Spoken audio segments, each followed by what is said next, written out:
down, another 8 to go. And I am assuming it is not going to be the most relaxing night for a group of fugitive inmates who busted out of a New Orleans jail last night. Of the 10 who escaped, exactly 2 have now been captured as of just an hour ago. And that leaves 8 men who law enforcement describe as armed and dangerous still on the loose. But it also leaves a sheriff's department facing a mortifying question. Strangely, it's not how so many dangerous guys were able to get out, but more so how 1,500 other inmates are still in, given the almost laughable circumstances that led to the jailbreak at the Orleans Parish Justice Center, which we know because the sheriff's office has told us about this now. Let me start here with the guys who got away. They are 33-year-old Antoine Massey, 27-year-old Lenton Van Buren, 31-year-old Leo Tate, 27-year-old Derek Groves, 42-year-old Jermaine Donald, 20-year-old Corey Boyd, 24-year-old DeKennon Dennis, and 21-year-old Gary Price. The 2 other guys, 20-year-old Kendall Miles, he made it out with everybody else, but he didn't get very far. He was caught this morning hiding under a car in the French Quarter. And courtesy of the good law enforcement folks in New Orleans, they gave us this clip of him after capture. Looks a little dirty, if you ask me. Maybe he had a rough night. And then there was 21-year-old Robert Moody. He's the most recent caller, and he's being returned to custody as we speak. But so far, that's all we know. We got this photo, but we didn't get any other details. But you know what? The night's young, and I'm still waiting for the alert. So at least 3 of the men who are on the loose tonight were being held on murder charges. Others were on attempted murder charges, others on rape and kidnapping. So yeah, serious charges, serious crimes.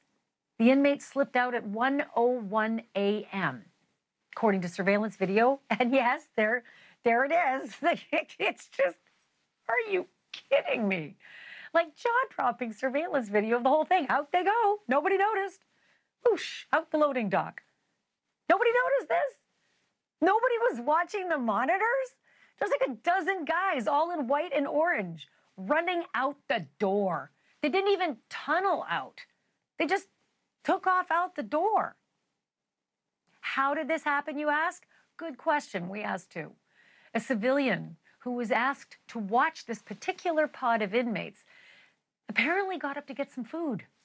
And nobody noticed this entire group of inmates missing until head count this morning at 8:30 a.m. And that is 7.5 hours after this pretty little piece of tape was recorded out the loading dock. So how is that for a lapse in security, my friends? And although the deputies initially thought 11 inmates were gone, one of them actually turned up in a different cell. So, oops, whoops, I guess he's here anyway. At a news conference where the sheriff took 0 questions, Sheriff Susan Hudson blamed the escape on, quote, defective locks and doors, which she says is a chronic problem that city officials are well aware of. Good to know that they're aware of defective locks and doors at a jail. I mentioned 1,500 inmates. The sheriff says they only have enough staff to handle 900 inmates and have told City Hall as much repeatedly while asking for more funding and more staff to do the actual job they have to do. And by the way, even though I just showed you some delicious video, do not expect any more camera shots to pick up the slack of what happened, where, and when. Because we learned today that 1/3 of the cameras at the Orleans Parish Jail don't work. They just don't work, like the locks and the doors. 3 of the faulty cameras that just don't work are in the actual area where the breakout happened. Natch.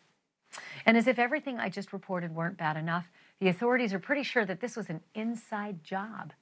Somebody or several somebodies on the sheriff's payroll are suspected of helping the inmates escape. And tonight, 3 workers are on administrative leave.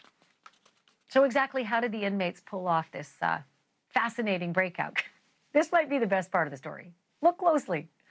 First, they unbolted a metal toilet to reveal a hole in the wall behind it. How convenient. They also took the time to scribble a couple of messages like, "Too easy, LOL," and some other choice things that I'm not allowed to read on TV because, you know, broadcast licenses. So after they revealed the hole in the wall behind the toilet, they made their way to the jail's loading dock. I showed you that already. And then they scaled a wall of the jail and got over it and bolted across that interstate where we've happily highlighted a few of them skedaddling through traffic. Yeah, like Frogger. As always, the FBI and U.S. Marshals are helping police with the search. And Louisiana's governor is warning the fugitives, and I quote, "Every single one of you will be caught." And I will add this. Hopefully they'll be brought back to a different jail. I'm joined now by reporter Susan Rosden, who's from WGNO, our New Orleans affiliate. I cannot even believe the situational circumstances, Susan, that has brought me to you tonight. And I'm delighted that you're with me tonight. I wish it was under different circumstances. What's the status of the manhunt?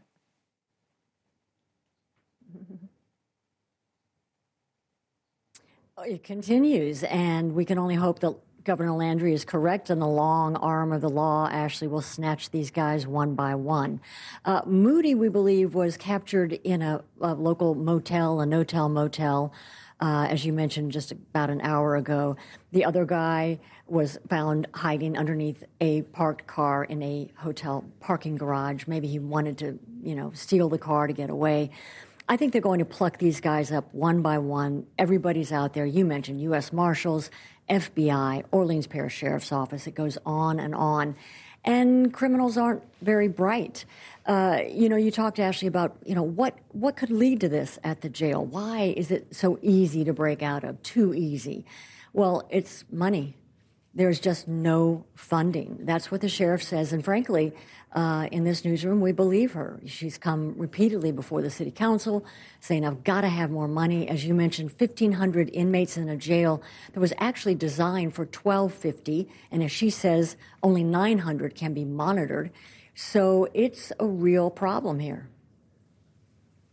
Okay, Susan, I'm going to ask this next question, and I'll warn our audience, you and I have a very long digital delay. So while it sounds like you're taking a long time to figure out your answer, you're not. You're just on a 4-second delay.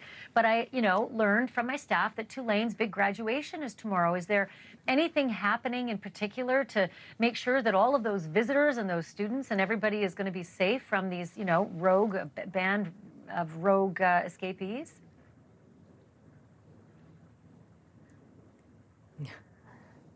You know, I have to tell you, no, we have not heard of any concern for those Tulane graduates or for any of the high school graduates that will be at commencement this weekend. No concern of that. I do have on my phone a NOLA ready alert, Ashleigh. It says a second inmate has been captured. This came out about 30 minutes ago. Stay aware of your surroundings. And if you see something, say something.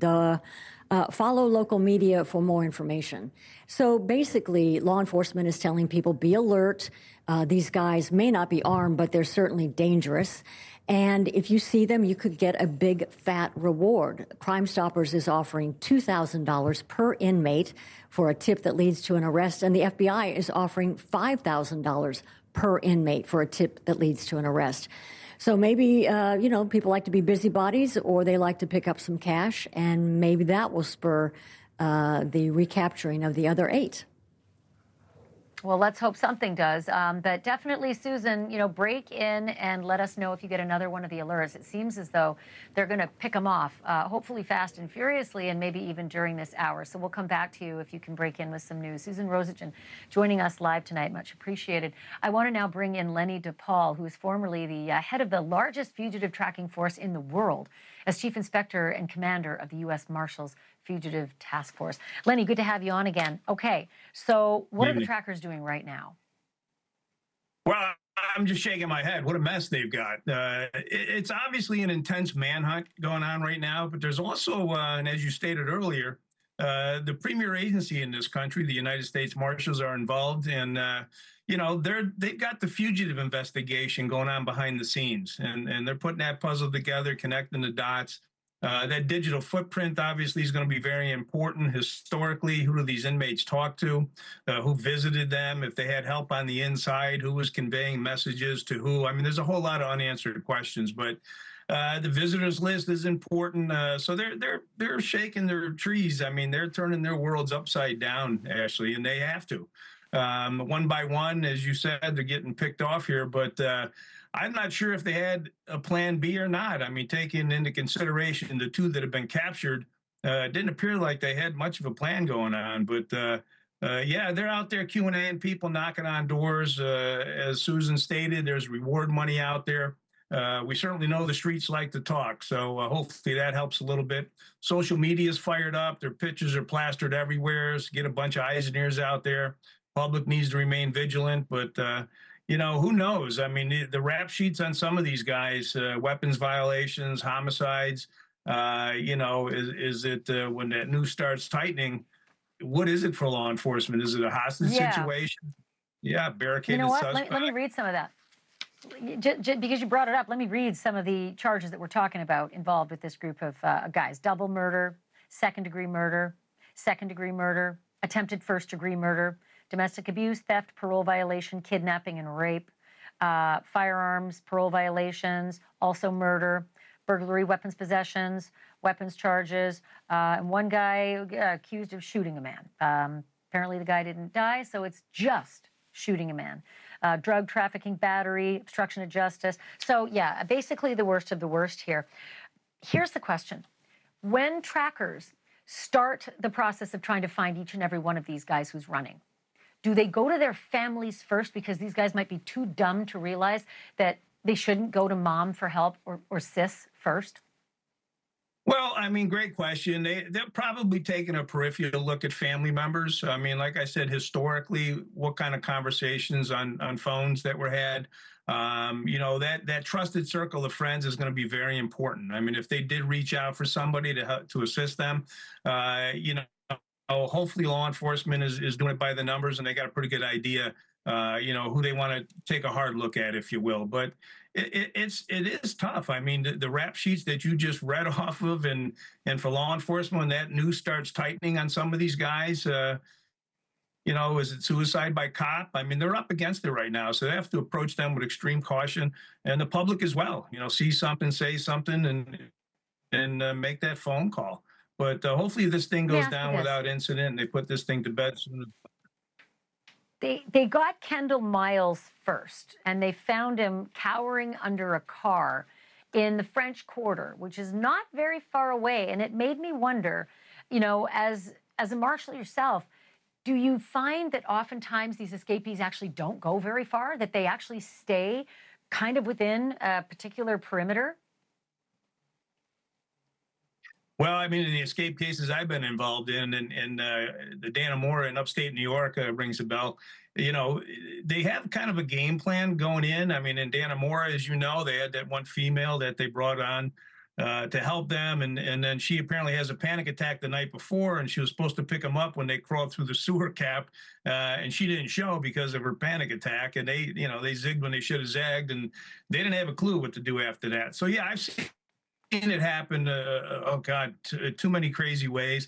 You know, sometimes they don't have a plan. Look at the two you just mentioned. I mean, they didn't get far. Was it facial recognition that picked up on some CCTV or security cameras that I'm hearing? That's a possibility. But there's so much assets out there for law enforcement. I know the U.S. Marshals, they bring a lot to the table with manpower, state-of-the-art equipment, and whatnot. So, you know, I always say you can run, but you can't hide. When you run, you only go to jail tired. And in this situation, they go back to jail tired. Like I said, hopefully another jail. But quick mention that you just said about facial recognition. You know, every 5 to 10 years, the game changes. And my guess is that there's a lot of software and technology out there that can employ facial recognition. Is that something that's going to be very helpful, or just, you know, kind of spotty? Maybe it'll help now and again. It's just one of the tools in the toolbox. I mean, there's so much going on. Did they get in a vehicle? They're being picked up on license plate readers. I mean, the technology is extremely important for law enforcement. I know my former agency is way ahead of the curve on this stuff. Everybody hears about cellular intercepts and all this technology, but our electronic surveillance units, our financial surveillance units, our technical operations group, they're way ahead of the curve, like I said, on all this stuff. So, hopefully, like I said, it's a matter of time, and this thing goes down without incident with each and every one of these inmates. I keep looking at this video. I cannot see it enough. I'm not kidding. Every time I see the whole group of them just leaping off the loading dock, I think this ain't no Shawshank. I mean, how on earth this happened clearly on surveillance video with nobody noticing it? Not at all. All that activity. I mean, it's just a shock. It's a shock to the senses. Hey, Lenny DePaul, thanks so much for being on. I really appreciate it. We're going to call you and tap you for your expertise as they continue to pick them off, hopefully. Thank you, Ashleigh. Have a good evening. Thank you for watching. Subscribe below and download our NewsNation app right now on your phone, and you will get fact-based, unbiased news for all Americans.